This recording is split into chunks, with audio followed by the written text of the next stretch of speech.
The centerpiece of the museum on a mountaintop in South Lebanon are the rusting hulks of Israel's army of occupation, driven out of Lebanon 19 years ago by Hezbollah after a long guerrilla war. This was once a Hezbollah base, complete with a network of tunnels.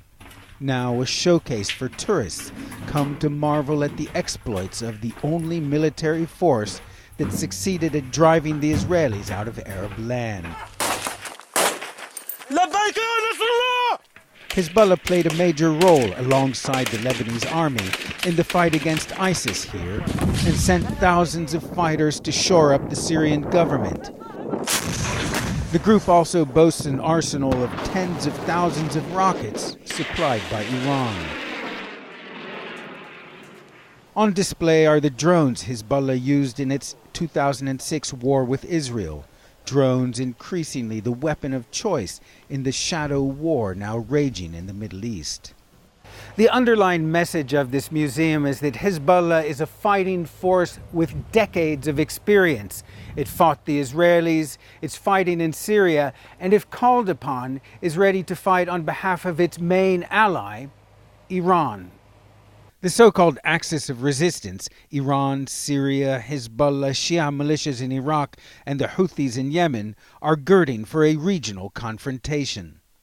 We reject any war on the Islamic Republic of Iran because war will ignite the region and because such a war will destroy countries and peoples, declared Hezbollah Secretary General Hassan Nasrallah in a recent speech. It will be a war on the entire axis of resistance. Every year, tens of thousands of Shia participate in the Ashura procession in Beirut, commemorating the murder of Hussein, the grandson of the Prophet Muhammad, at the hands of what at the time were the rulers of the Arab Empire. It's an important show of support for Hezbollah at a time when the Trump administration's policy of maximum pressure on Iran and its allies is starting to hurt. The U.S. and the European Union classify Hezbollah as a terrorist organization. Slapped with mounting American sanctions, Hezbollah is short of funds and has had to cut salaries and scale back its social support networks. While acknowledging sanctions are biting, Hezbollah Member of Parliament Ibrahim Moussawi insists the group will weather the storm. This is a long line in history that we have always been under different multifaceted kinds of pressures, sanctions, sieges, and whatever. We will be patient, and I can assure you we will not drop our cause. We will adhere and we will embrace it more and more. And I believe America is not in a position to continue this, no matter how high they might go in their pressure. The cause will continue, and we will emerge victorious, inshallah. But the American sanctions go beyond Hezbollah. They're hurting Lebanon, says Mohammed Haj Ali of the Carnegie Middle East Center.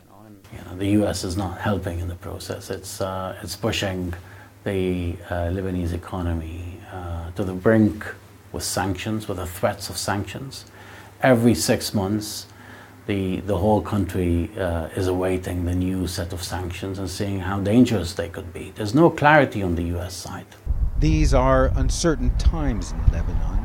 In addition to the threat of regional war, the economy is sputtering and tensions with Israel are high. The Lebanese defense minister recently displayed one of the 2 drones, presumed to be Israeli, which crashed into Beirut's predominantly Shia southern suburbs in late August. Hezbollah vowed revenge. A week later, its fighters fired 2 anti-tank missiles across the border at an Israeli army vehicle. Video of the attack broadcast on the group's television channel. Israel fired back, setting fields along the border on fire. In the entire flare-up, no one was killed. Calm returned. It may, however, be the calm before the storm. Ben Wiedemann, CNN, Beirut.